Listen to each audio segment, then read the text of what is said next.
All right, welcome you all. We'll start the meeting now. So today's welcoming everyone to the AKC meeting.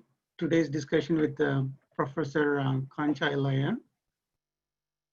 So I'll give a brief introduction. Almost a century ago, Dr. Ambedkar wrote, if Hindus migrate to other regions on the earth, India's caste would become a world problem. As we see now, so Indian diaspora would have seen and witnessed how the caste plays a role in our everyday lives, either at the social gathering or at the workplace. We have learned to accept as it is happening at back home, so it is normal to us. So immigrating to the West doesn't make Indians either colorblind or renounce the caste practice. So today's conference, AKC has invited Professor Kancha Ilaiah. Professor Kancha Ilaiah is from Hyderabad, author, professor, activist, former director of Center for the Study of Social Exclusion and Inclusive Policy at Maulana Azam National Urdu Institute, University in India. Professor has been vocal about India's caste or social order, institutionalized social discriminatory system. He has done his PhD in his thesis about God as political philosopher, Buddha's challenge to Brahmanism. He has authored many books, notably Buffalo Nationalism, a critique of spiritual fascism, or Why I Am Not a Hindu, a Sudra critique of Hindutva philosophy, culture and political economy, and another book, Post-Hindu India, a disclosure in Dalit Bahujan, socio-spiritual and scientific revolution. Professor Kancha Ilaiah presented a keynote address in AKC's annual conference in September 2019. He has come all the way down from India for AKC. Professor will speak about caste practices among Indian diaspora. Topic includes the recent lawsuit against the Cisco system filed by the California Department of Fair Employment and Housing. So AKC welcomes Professor Kancha Ilaiah to address. So please go, if you're just listening mode, please go into the mute. So the lecture professor will address, and then we will open up the forum for a Q&A. So we will be recording this program. So sometime later, you can see it online in YouTube, okay? So Professor, the forum belongs to you. You can start the address. Can you unmute, doctor? It's muted, he's muted.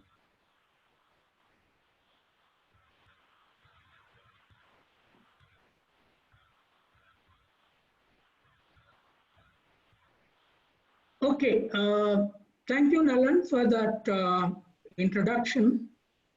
I am happy to see all of you once again after near about a year after I attended Ambedkar Martin Luther Study Circles conference. And I was extremely happy with that conference and what you have been doing thereafter. Now, thank you also for inviting me to do this small talk in the context of COVID on Zoom and see all the friends across US and other places. Now, one of the key issues that has come up in the thick of Dalit Lives Matter was this Cisco case in California. A Brahmin officer in Cisco has consistently been harassing a Dalit officer as he himself put out his identity within the office, because both of them happened to be IIT Mumbai students. And he knew that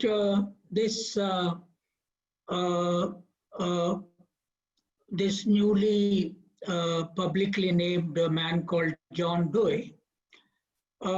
He knew that this Dalit man joined IIT Mumbai in reservation quota. Now these so-called best educational institutions in India do maintain special application forms for Dalits and tribals who get into IIT through reservation, and of late they have been doing that for backward classes as well. Now they also put up different lists.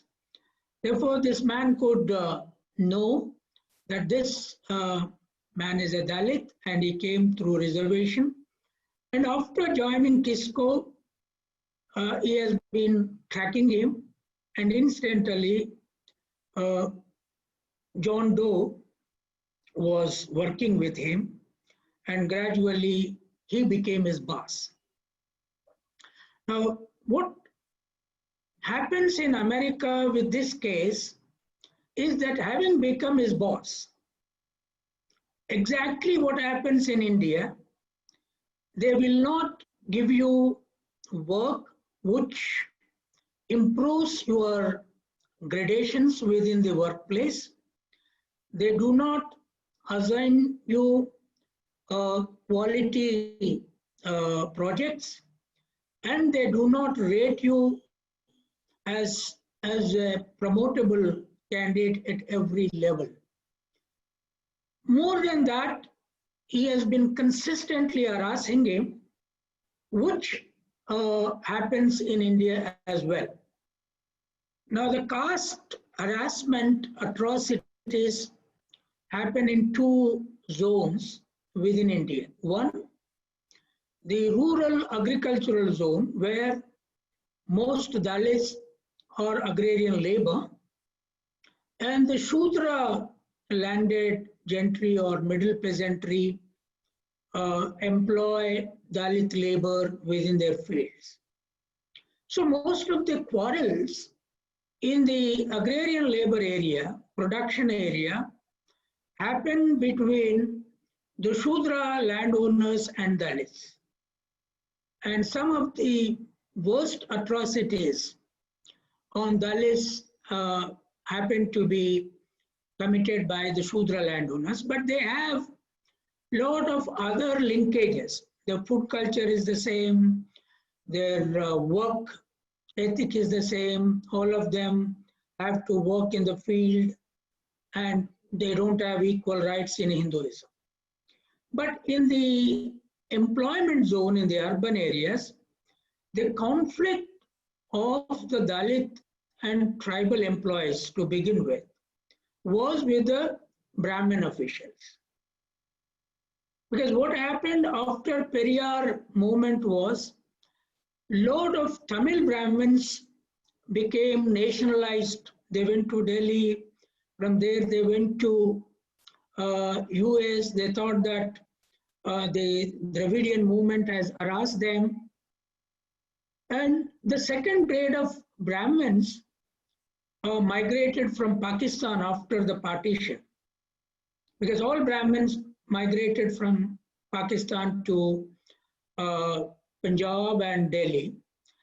And also most Brahmins from Bangladesh migrated to West Bengal. Now, you can see the Chatterjee, Banerjee, Mukherjee, Sen, all of them are mostly Brahmins in Bengal. All of them are Brahmins. And Saints are Kayasthas, the second grade community there. So in Punjab region, Brahmins and Khatris migrated from Pakistan, and all of them got into educational stream much more rigorously than native people. So these people remained consistently anti-reservation and also anti-Muslim, because those who migrated from Pakistan and Bangladesh had a very strong anti-Muslim feeling. They continued. Now, if you look at the migration of highly so-called educated upper caste, one unfortunate thing that happened was the Shudra landlords did not get English educated even from freedom movement onwards. Brahmins went to England, and except Ambedkar. ¿Qué pasa, causa? ¡Ga! Except Aquí Ambedkar. estoy jugando mi Madagascar. So there is some. Concha tu madre. Ah, ¿qué van a saber, pues? There. ¡Ga! I think someone is hacking the meeting. So Okay, so the Brahmins got highly educated in the Western world, and the Banyas got highly educated in the Western world. Kayasthas and Khatris got educated in the Western world, and some remained here in the top bureaucratic positions and politics, Gandhi, Nehru, and so on. So except Ambedkar, who was a Mahar and a Dalit first generation, nobody from Shudra Dalits got educated in the Western world, and they mostly remained here. And with the reservation, they started getting into the middle class, white collar employment. And the discrimination, harassment in the offices was happening from the Brahmin, Banya, Khatri, Kayastha communities here in India. The same culture got exported to Europe and America. But till 1990s, there was no Dalit or lower OBC migrants in engineering jobs or in medical jobs or in university positions. As of now, most of them are Brahmin Banyas, except very few Dalits here and there, hardly OBCs there in Europe and America. So what happened after the engineering education got popularized and the reservation benefits started percolating, the second generation Dalits and some tribes, a section of small OBC, got this IIT entry opportunity and IIM entry opportunity. And they, with the software boom, they also migrated to America and Europe. Now you see the same caste operation and discrimination, oppression starts taking place there. Now, Europe and America have a systematic culture like caste culture in India, which is a long drawn out culture for 3,500 years, ever since Rig Veda was written, and then more rigorously implemented from the days of Manu writing his book called Ardhashastra, and then, no, Kautilya writing Ardhashastra Manu, is Manu Dharma. Caste system untouchability became very, very rigorous practices. But Europe and America have been having their own kind of caste discrimination with racial slavery. So their mentality also became hierarchically discriminative, and they in fact maintained untouchability with the blacks. When Martin Luther King came to India, he lived here for almost a month, and then he went to several places. He went to Kerala, and he went to see a school.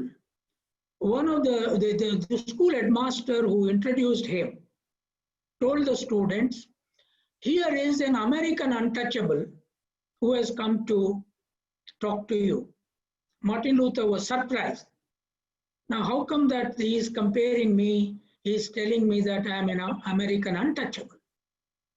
Then he realized that after he described what is untouchability, what is discrimination, what is separate school, separate class, separate food system, and so on, he realized that racism and casteism have same characteristics of untouchability.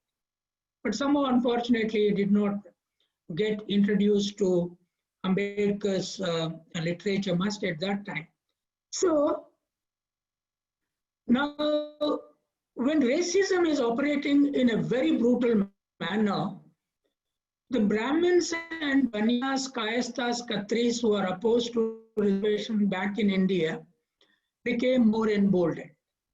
And the white office managers in US do not think that practicing caste or maltreating, oppressing a Dalit is bad, because they also practice a similar thing against blacks. Now you can see that the Cisco main administration, even the inquiry group said that caste is not an Indian issue, and this cannot be seen as oppression or discrimination. Now that comes from, obviously, if it were to be a black officer there to investigate, he would not have said the same thing. So what Indians need to do is that if there is a discrimination in any office, you must demand for putting black people on the inquiry structures, because blacks definitely see through the game of discrimination, oppression, and so this recently, one good thing that happened with George Floyd's murder, and then the massive Black Lives Matter movement, the Dalit Lives Matter movement should also start hand in hand with the Black Lives Movement matters. My feeling is even the Shudras, who are not many in US, UK, there are several Nayars from Kerala who still don't understand their caste location. And there are a number of Tamils, Mudaliyas and Naikas and so on. Some Kammas and Reddys, South Indians are there. But they think that, you know, they're all Hindus, but they don't have a right to become priest in Hindu temple, even in US or America, Europe. They have a number of temples. If you don't have a right to become a priest in a temple, that means you have no right to go to heaven there. They don't understand that. They believe in heaven, they want to go to heaven, but they don't understand philosophically that they don't have place in heaven, because the same Brahmin obstructs their place in heaven because they can't become priests here, interpreters here. So blacks don't have this problem. Blacks have separate churches, but Shudras, Dalits don't have such separate networks, except those who have Buddhist Vihars and Christian background. But most Christians in the West don't see through the caste system, though they are Dalits. This problem I could see in Texas, I could see in many other places. The Christian Dalits don't come here because they have better infrastructural relationship there. So my feeling is the Ambedkar Martin Luther Study Circle has to read very closely what is being written by American and black intellectuals there. There is a very fine article written, very lengthy article written by, I think, a woman, a white woman at that, on American casteism. Now, what she said is a very fantastic thing. She said, caste is the bone of discriminative system. Race is the skin. So racism can be practiced only through casteism, which is more visible in India but it is existing in every other country's oppressor's mind, the hierarchized structures. So a white man thinks that a black man is inferior, black woman is ugly. And if they come to know that the Dalits is, see, by and large, Indian Dalits are also more darker than Indian Brahmins. And Tony Joseph's famous book has established the genome study. I think you all must read this book called Early Indians. It is written by a very fine ancient history expert and genome studies expert. So that has proved, my review is also there on internet now. So certainly some Tamil Brahmins could be as dark as Tamil Dalits, but by and large, whether North India, whether Maharashtrians or, our own color changes our understanding of race question also. Now, Ambedkar, who was as brown as any other Brahmin, or Kanshiram as brown as any other Brahmin, Ambedkar said, race is not a differential issue in India. He didn't agree with the Aryan migration. But at that time, there was no such deep genome study. And in Maharashtra, because of racial mixture over a period of time, Mahars are more brown skinned than the entire Dalits across the board. So we need to understand that skin color matters a lot, even in marriage system, and caste as a bone of discrimination. Caste is definitely a bone. It is the bone marrow of discrimination lies in the construction of a caste ideology historically. And for example, the Shudras treat that every Brahmin is a god. They don't see even the idol. So once they don't understand, because their brain power is removed from them for the last 3,000 years of gradation and oppression. So there is no Shudra philosopher. Sardar Patel did not write much in a world-class philosophy, and Periyar wrote something in Tamil. Pule wrote a little bit in English, but vast 55% Shudra people did not produce scholars, thinkers, spiritual philosophers, and so on. Dalits have now a base for spiritual philosophy also in Ambedkar, and Kanshiram as a great national level political figure. Shudras don't have that kind of a thing. They depend on Brahmins and Banyas for their sustenance of agrarian control. But I think the American-European solidarity with, see, you must understand, anytime the white woman who supported the black cause would be a better favorable intellectual than a Brahmin, Banya, Kshatriya, Caste, sympathetic person, because blacks have a religion commonality in Bible with the whites. And they have a philosophy called God created all human beings equal. In Hindu thought, there is no such philosophy called God created all humans equal at all.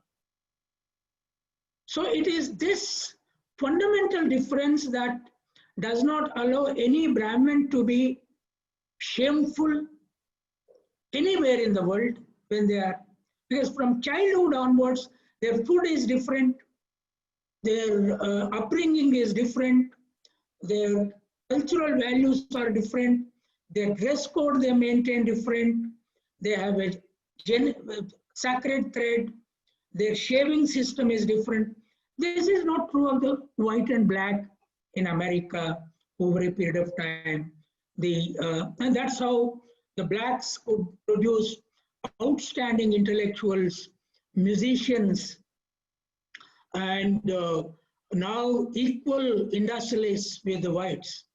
Powerful, rich industrialists, sports persons have come up from 12% of blacks in America, which is not possible for 18% of Dalits or even 55% of Shudras, including upper Shudras. So we must make a deeper study of the caste being the central creator of inequality, and the Brahmin being the first brain of creation of inequality. It is not Jew. Jews were also slaves in Europe. So in Germany, Jews were completely slaves, and they were hard labor workers till 1948 when Israel was formed. So there's no comparison between a Brahmin and a Jew. Jews were physical labor, working and suffering people, and that is the reason why Jews could produce great scientists, thinkers like Karl Marx and Einstein and so on, whereas the Brahmins never produced such a globally useful science to the world. They have got some awards, Nobel here and there, either in collaboration with the Western white people, but it is not a very original thing that they did. Therefore, you all should join the Black movement with your Dalit banner and establish a nexus with Ambedkar and Martin Luther put together, because I have not seen such banners along with the Black Lives Matter. You put Dalit Life and Black Lives Matter. And the Shudra should also join with that slogan. That alone will change, because in this overall thing, women equality is an issue. See, you understand America. America is still not allowing a woman to become president of America. There's a huge internalized patriarchal structure in America, and Europe is fighting it out, but America is deeply racist and male chauvinist. So we have to fight as NRIs there from many things. My last this thing is, I've been repeatedly saying, send your children to social science education, produce thinkers from US and America, which is becoming difficult from India because of the low quality educational institutions and low level of reading, low level of writing abilities, and very bad English training and so on. But your children have great institutions. So along with the blacks, along with the sympathetic white women who have been working in the Black Lives Matter, I've seen hundreds and hundreds whites join Black Lives Matter. But I have not seen as 10 Brahmins joining pro-reservation movement in Delhi or anywhere, even in Chennai, Mumbai, anywhere, no. So reservation is needed. Brahmins have not joined, youth have not joined. Youth have been opposing, but their youth have been supporting Black Lives Matter. That is the spirit that education gives. So we have a problem now. Our institutions are weakest compared to China, compared to Europe, and we have low end of dignity of labor. Therefore, all of you who are working in engineering and medical side, think of sending your children to high-level social science and language schools. Produce novel writers, theory writers, social science writers from that end, and then join the Black movement with Ambedkar and Martin Luther as a common symbol, and then rope in the Shudras also, more and more, educate them, discuss. See, if you exclusively keep on reading only Ambedkar, it doesn't convince the Shudras. There are a number of Shudras who are made anti-Ambedkarites by the Brahmin forces. Number of OBCs, that's how atrocities happen in the villages. So we need to bring Pule into the discourse. You can use my writings because everywhere I've been talking about Shudra, Shudra, Shudra. Without Shudra changing, Dalit liberation is impossible. Okay, they are 55%. Brahmin, Banya, Kayastha, Khatris are controlling 90% of the capital, 90% of the power. And the Shudras, when they support them, the state goes against the Dalits. So this is not 1948, 1956 India. The whole economy has shifted in the capitalist development into Brahmin Banya thing. So Ambedkar died in 1956. At that time, there was no industry in India. There was no huge Banya industrial base. So he couldn't predict even the BJP could come to power because the Banya industry was not so powerful.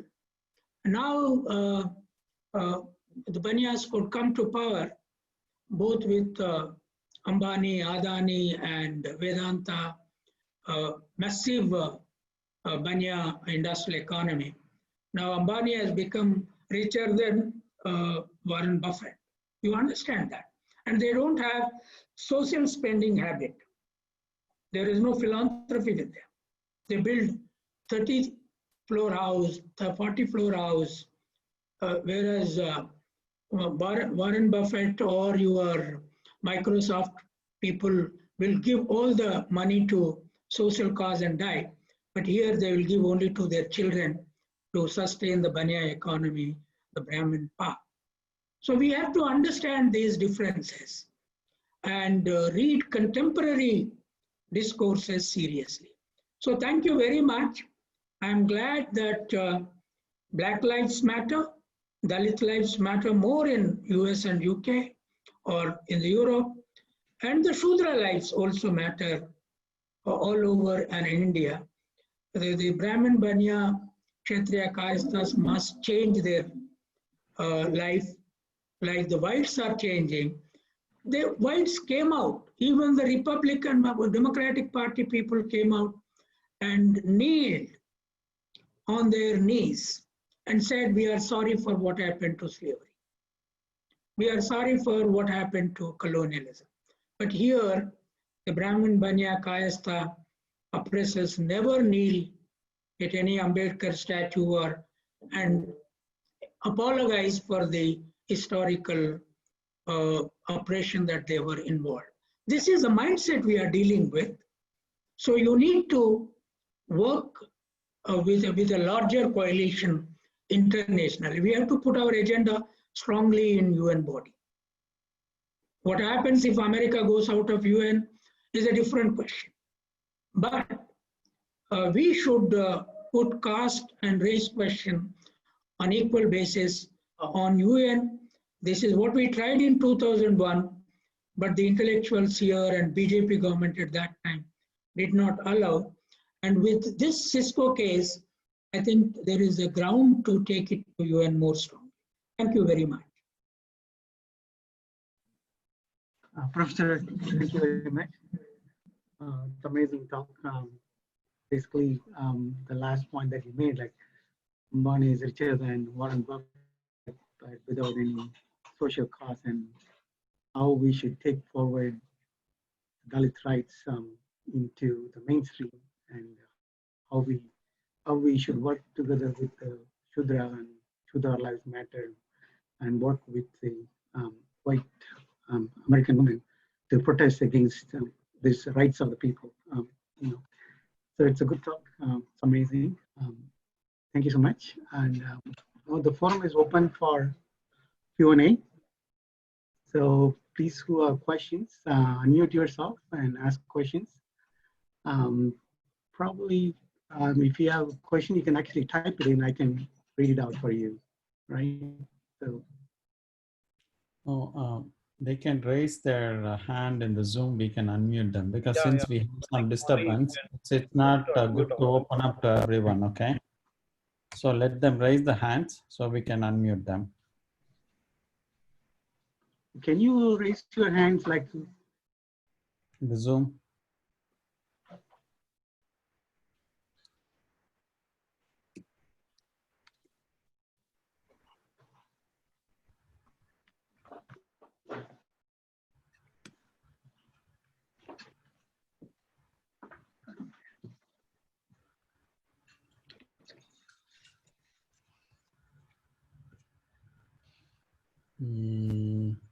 Hello. Yeah.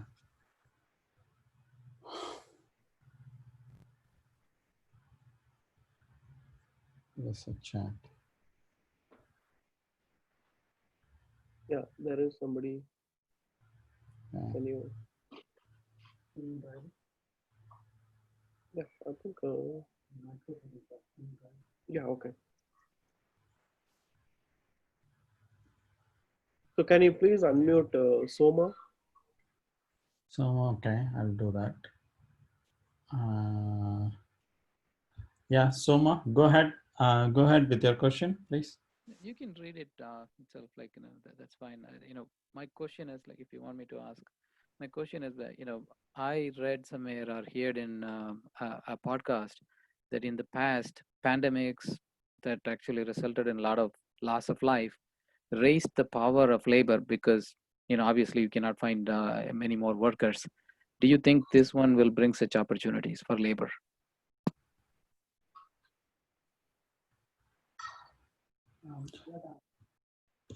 Professor, you have to unmute. I think it is not happening. Yeah. Can you see me? Can you hear me? Yeah. Yeah. Yeah. See, there is truth in that. What happened in this pandemic is that deurbanization happened quite a lot. Millions and millions of labor who were daily wage, unsettled labor in the urban centers. I've gone back to villages. The agriculture, for the first time, acquired a major centrality. So the agrarian production saved India during pandemic. This was true in many countries. Now, definitely, pandemics create more serious crises in urban centers, particularly metropolitan cities, and they play less havoc in the villages.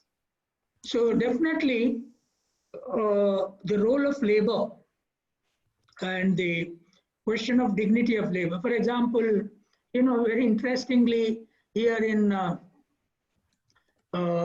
cinema actors in Bollywood or in regional cinemas, cinema actors sweeping the house and all so-called celebrities doing that, TV showing that first time this is happening in a very shameless way. Doing work at home along with women should be very normal. This is normal in Europe and America and so on. But here, it has never been like that.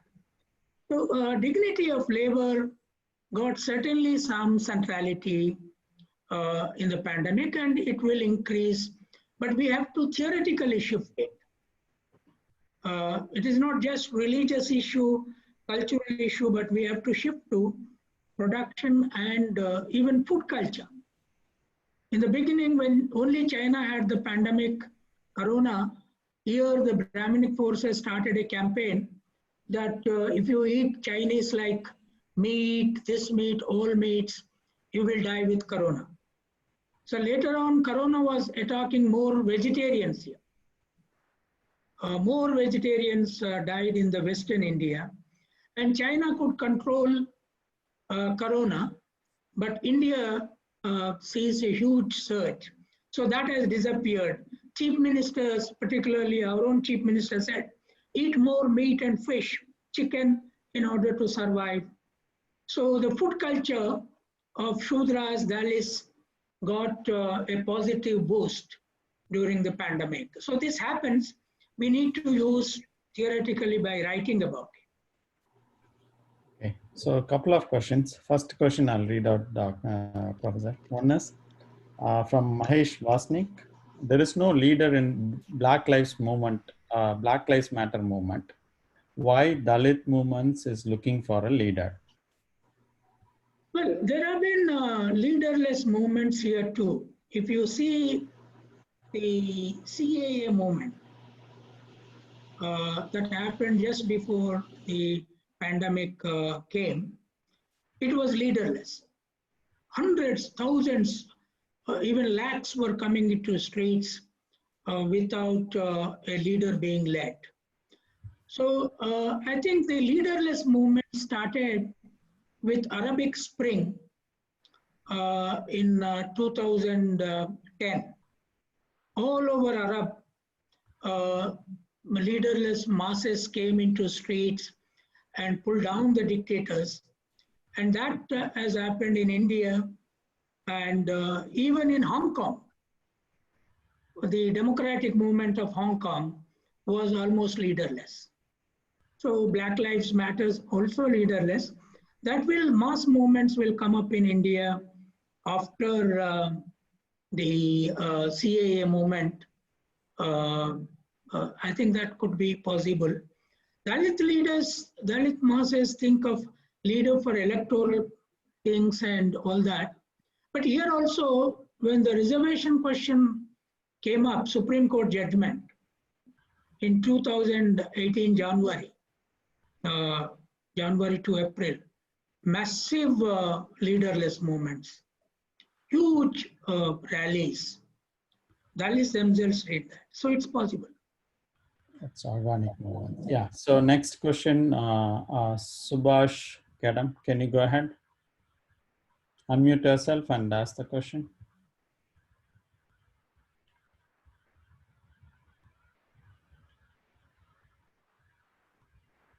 No, we can't hear you, Subhash. Sorry. You're still on mute. Okay, so we'll come back to you. Okay, so I'll go to the next question. You unmute yourself till you figure it out. We'll go to the next question. So next one is from Jesu A. You had mentioned that ask your children to study social science and create scholars in the field. So can you please elaborate on this line? Well, what I have been thinking is, ever since the reservation for scheduled caste, scheduled tribes came in, the first generation people who got with BA degree, BSc, law, jobs, particularly in South, their second generation children were put in engineering and medicine in a huge way. And the top Dalits who could educate their children in best schools thought of going to IAS and IPS, central services. But see, the limitation of IAS, IPS officer, they will have power for their lifetime. But no IAS, no IPS, or no engineer, no doctor can produce a thinker. Thinkers have to come from social science. If Ambedkar were to be a doctor, we would not have been what we are today. Or if Ambedkar were to be a great engineer, like, Vishweshwaraya of Mysore at that time, we would not have been what we are, with a theory, with a philosophy, with a vision. So in America and Europe, a lot of your children will also be pushed with a plan into engineering and medicine. They may earn millions of dollars, but that is not going to make them thinkers who could influence the whole world. Imagine Karl Marx. If he were not to be a philosopher and a lawyer, and not to write great theory of change of societies, then things would have been different in the world. So my feeling is, unless there are hundreds and hundreds of books in varieties of forms, and arts and social sciences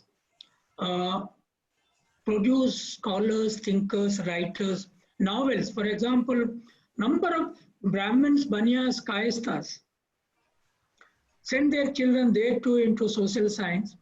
Number of them are becoming writers.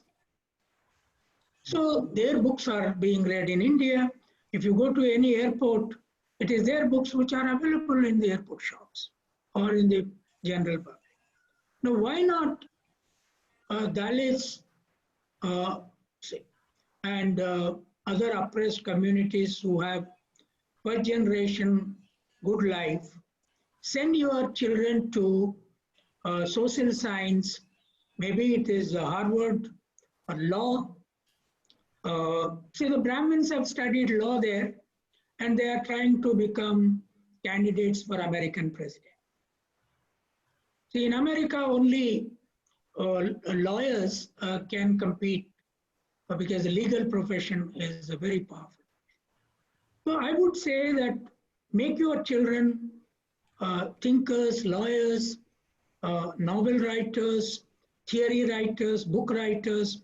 Lifetime writing is required, 1 or 2 writings. For example, the Sujata Gidla has written a book.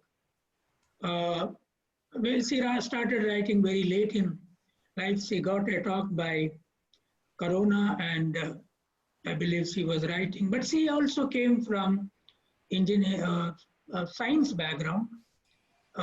So it requires an early stage training of writing from your MSc days onwards. So my feeling is you need to produce more Martin Luthers, more Ambedkars from that land.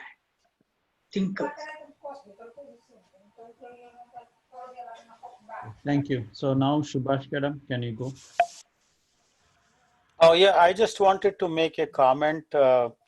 When I first came to US in 1981, it was around that time, maybe in 82 or 83, there was a long march led by wife of Reverend Martin Luther King, Coretta King, and some other black leaders. And they were marching peacefully. They marched to the Washington DC, to the Capitol.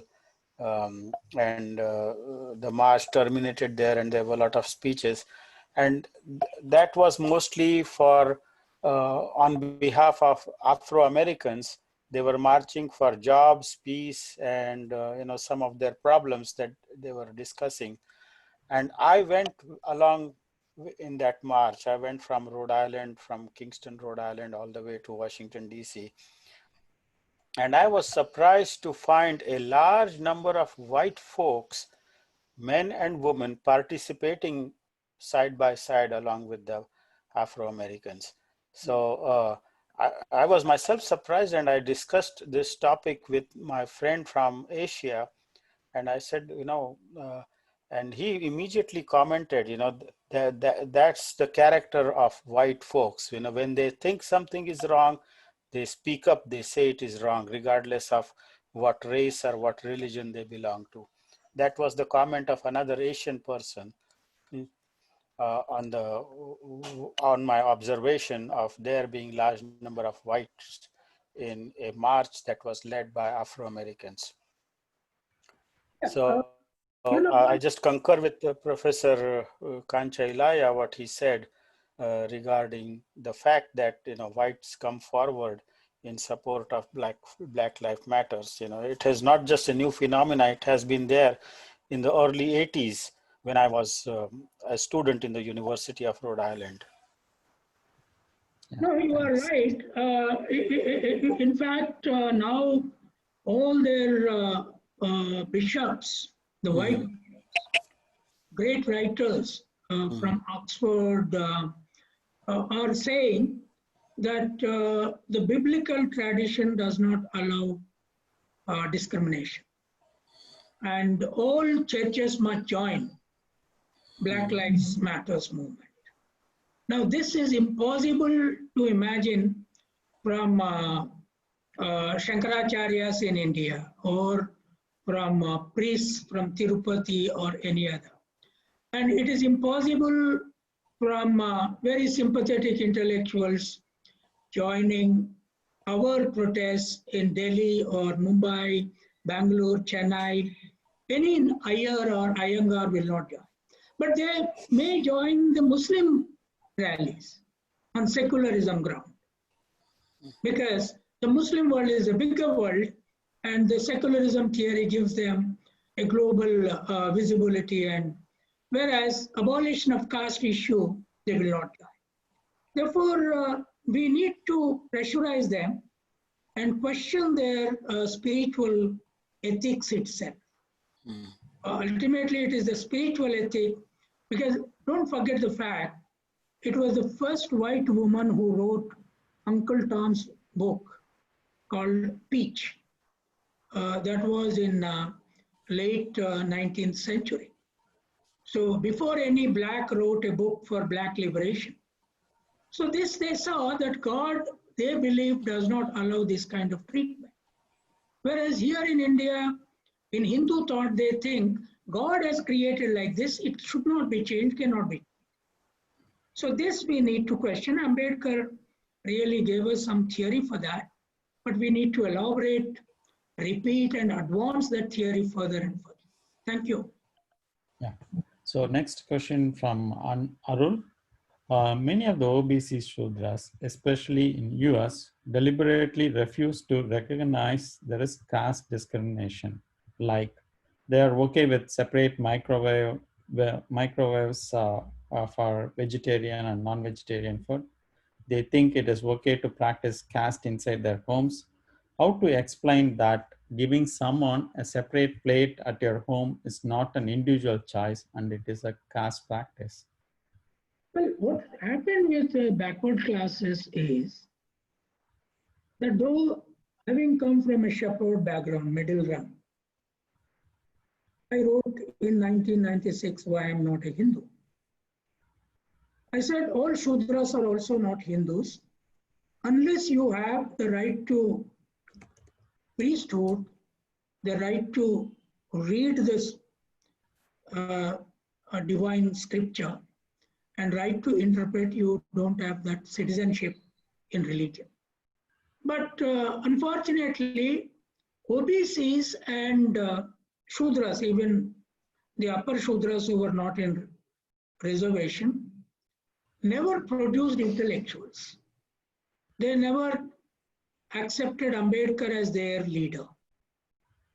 So unless from your own community you produce thinkers who suffer in the first generation.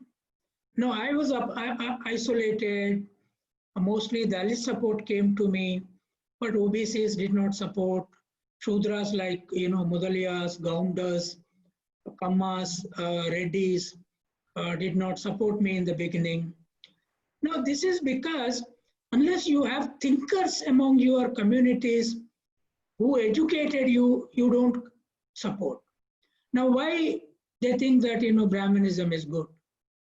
Most of the OBC Shudras, Dalits also do this, a lot of IAS officers. After they became IAS, IPS, they thought of marrying Brahmin girls. Once they married Brahmin girls, they served the Brahmin family but not Dalit family. Even in OBC category, that is the problem. In educational institutions, you think of marrying Brahmin because educated girls are available only from that in the urban areas. And they need these steps because they don't get such job getting people within their communities sometimes. Now, once you marry a Brahmin girl who is a vegetarian from life, childhood onwards, you end up as a vegetarian because you eat everything. So you stop meat in your house. So this is a philosophical poverty and historically backwardness of the Shudras, who have never accepted the Shudra concept. Some upper Shudras thought that they are Kshatriyas, but that is not true. So this debate is on, and we are now working on a book on Shudras themselves, how their slavery is within the religion, how they could not produce a national level leader like Jawaharlal Nehru or Gandhi or even Narendra Modi, who actually comes from a business sector Baniya background. So the Shudras did not understand this. Their land power, they thought that the global power. No, they are nowhere in Delhi. Where is the global power? So we are trying to create a set of intellectuals from Shudras, which is more difficult than looking for intellectuals from Dalits in India. I'm facing that problem now, but we will do some job on that. Thank you for that answer, long answer. Actually, Dr. Ambedkar describes who are scholars and who are intellectual in one of his book. It clearly mentions, because many are scholars, but they're not intellectuals. So I have an announcement to make before we go further. So AKAC as a group collecting testimony about the caste oppression within the United States and all over the world. So you can go to AKAC website and sign up, like what are the oppressions that you see on day-to-day lives, either social or a workplace, especially in the United States. All of us must have gone through one or the other way, right? At least we visibly see it, but we accept it and we let it go. But we are collecting the testimony that's happening around within US. So Karthik will explain it further. Karthik. Can I? Thanks, Nolan. So Ambedkar King Study Circle has taken this initiative of collecting testimonies. Frankly, what happened in the Cisco caste discrimination case, it's not a great surprise. Our understanding is it was boiling under the surface for a long time. Now it has come to the surface.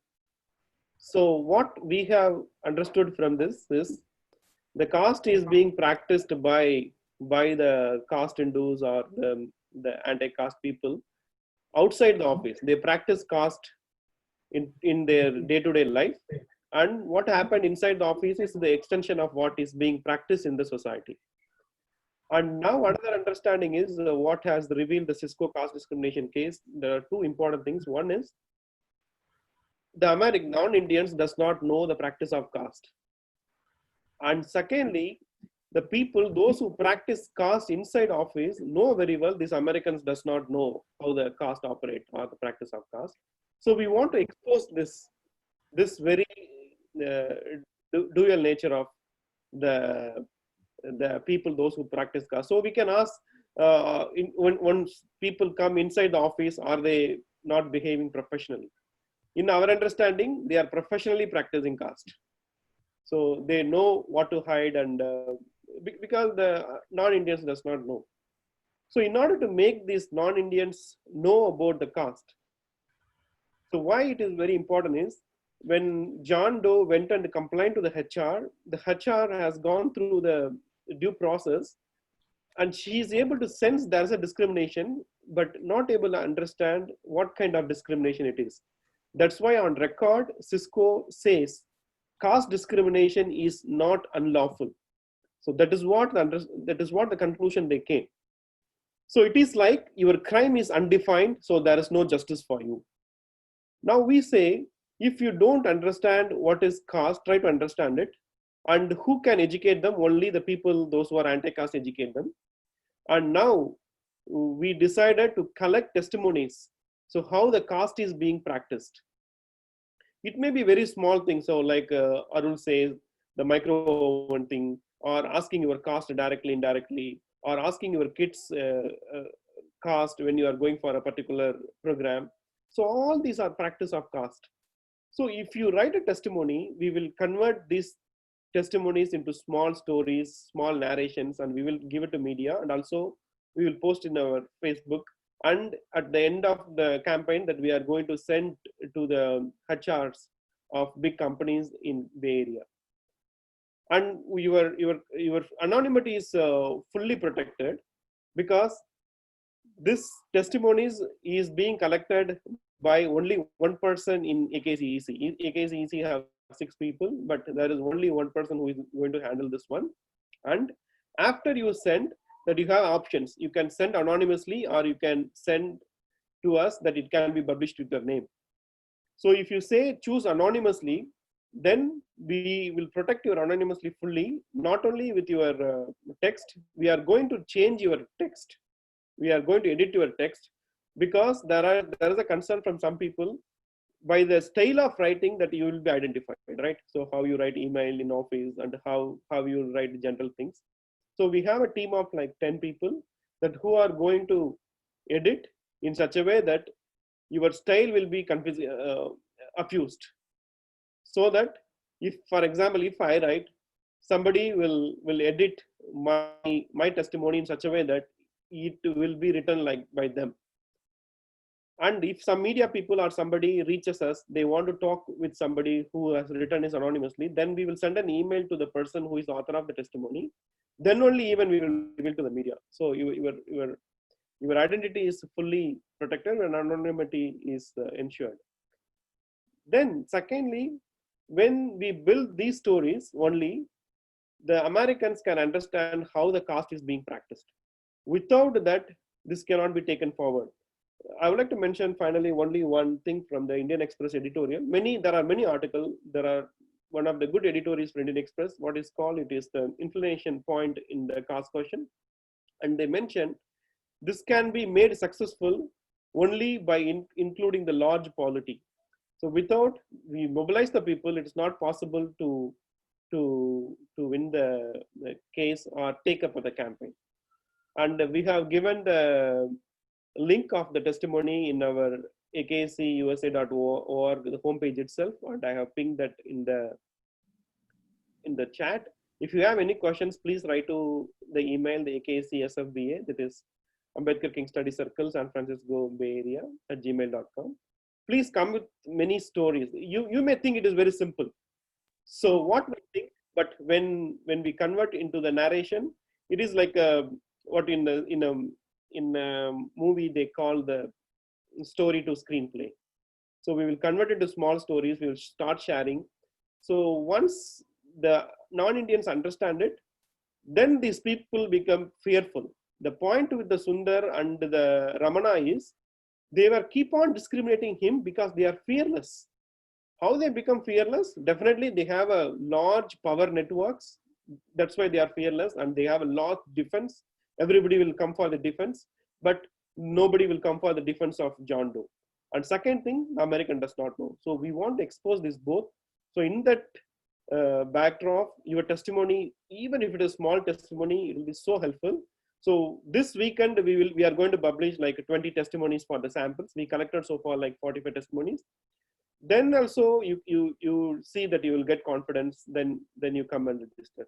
So any questions or testimonies? I don't want to take this time. You can send an email or put in the chat. Thank you. Yeah. Publish it further. Yeah. Charan, can take. Yeah, any more questions to Professor? Yeah, I have one question, Professor. Okay, there is one. My question. Okay, there is question from Nishant. Thank you for the wonderful talk. My question is, what kind of oppression do you see to efforts by anti-caste organization on the Cisco case? What kind of opposition do you see to effort by anti-caste organizations on the Cisco case? No, the opposition will definitely come from all quarters from Indian ruling castes and classes. Because unlike the whites, these people don't want caste to be abolished. The racial discrimination is likely to be abolished, but much sooner than the abolition of caste. Because Ambedkar wanted annihilation of caste, because this is seriously linked to the religion itself. And when the Hindutva forces are ruling, they, organizations like RSS, even BJP, even in the secular parties from Delhi and so on, they hegemonize Rig Veda, Bhagavad Gita, particularly Ramayana, Mahabharata, more than Bhagavad Gita. So these are casteist texts themselves, unlike the other spiritual books of West. So the resistance will be stronger for caste. We need to organize more, we need to fight more, and it is going to be a long-term thing. As I said, since the caste is the bone, to change the bone of the person, it needs a different scientific strategy. You can change the skin also. You can go for skin operation and make your skin brown or white, but you can't change the bone. So changing the bone requires very genetic restructuring of system. So that is what the big problem is. I think we'll keep on working, and ultimately a day will come, it will go. That is the hope, and without hope we can't survive. Yeah, thank you, Professor. I have one question on the same line. So one of the things we are struggling with, for example, explaining caste to the HR itself, it's a problem because, as Karthik stated, they don't understand what is the discrimination. For example, today I explained to my HR when I inquired about why a person bringing food from their home. Their reply was they raised in a very conservative family. So I put it across to her, and she looked at me. Why would something like that come up? Well, this is the first time I'm hearing something like that. So yeah, no, you are right. Explaining caste in India has become easy because we have quite a lot of literature by now. Though in early 50s it was difficult before Ambedkar gave us a lot of literature and so on.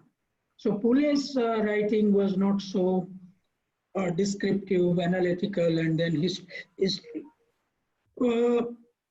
It is difficult for all of you to explain to a white person. See, I remember in 2007, we went to a Hollywood group, directors, producers, requesting them to produce a film on caste and untouchability. They said, what is this? We can't understand this. All Indians look similar. Their facial features are same. Color is also more or less same. How to differentiate the practice. We try to explain the food cultural background, the names, and how they identified people. They said, no, it's still very difficult.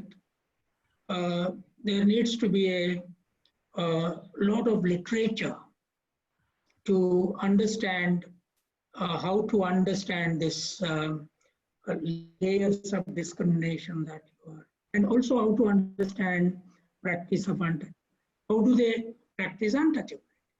Then we explained with the racial question how South African whites were not allowing blacks to come into the same restaurant, allowing to sit in the same school and eat on the same table, so on and so forth. there was some possibility of understanding there. So now I think a lot of American writings are expected to come out with a comparative analysis. This New York Times writer has done, she explains to white audience that what is a caste. She says caste is an old house in America, 400 years old house. It is leaking, it is likely to collapse. And so even if you call an engineer, you need to study that leak and take a photograph of the leak to repair it. So caste system needs to be photographed, which is a very, very difficult thing.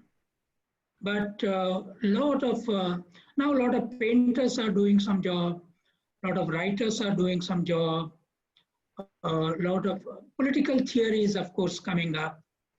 So now some of us are trying to do that, explain to the Shudras what, see, for example, Venkaiah Naidu is vice president, BJP leader, supports Hinduism. I've been telling on public media, can Venkaiah Naidu's son become Tirupati temple priest? He cannot. See, that is the key. His son becoming Tirupati temple priest is more important to change the system than he becoming president or vice president or even prime minister. Because he is becoming president, vice president because of Ambedkar constitution. But there is Veda there is Agama Shastra there is a whole dynastic principle there. You have to upturn that. So it needs to be explained to all categories of people. Even for Brahmins, we need to explain how they are committing sin against God themselves that they are believing. This is what convinced white people. Jesus said, no, God created everybody equal. There is no woman, there is no man, there is no leper, there is no lame. Everybody can directly talk to God. The mediator is removed after my emergence. And that convinced people gradually, though Catholicism carried it for almost 2000 years now. So therefore, imagine how Catholic English medium schools educated only Brahmins and Banyas and the rich in English. They thought that English is God's language only for the rich.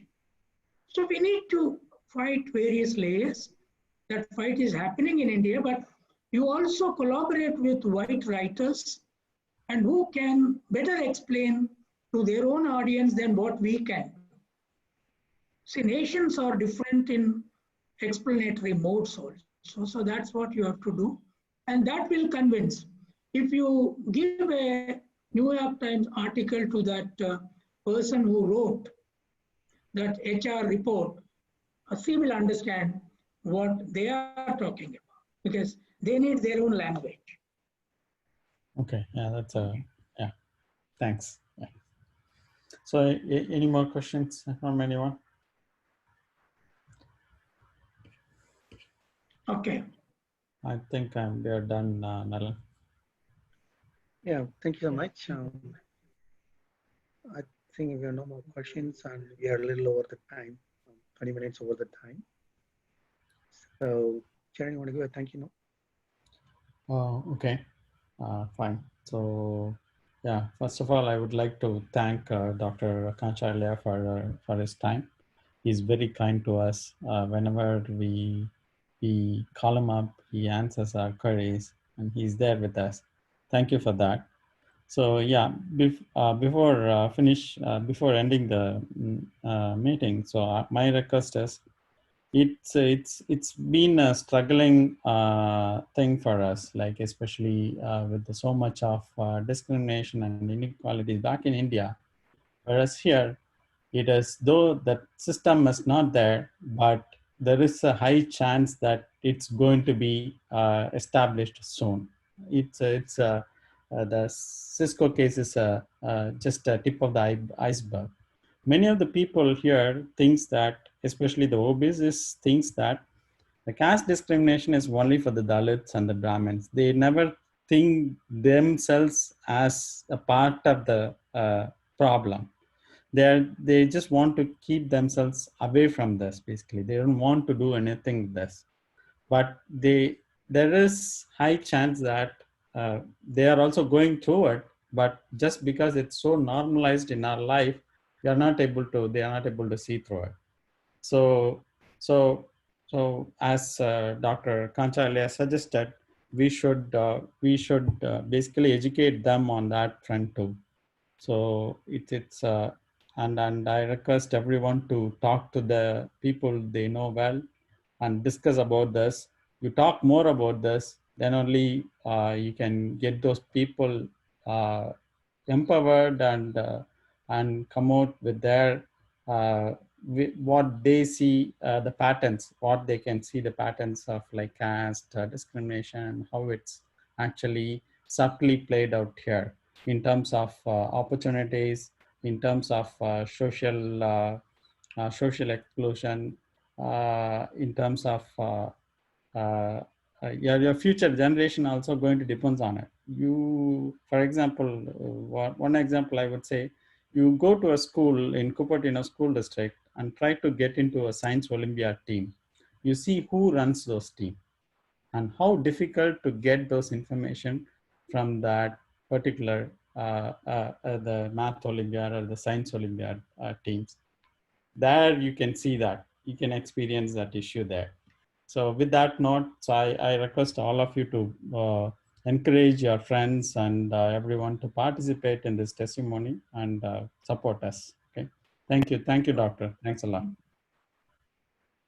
Yeah, thank you so much for all of you attending the meeting. Thank you. Thanks for your time.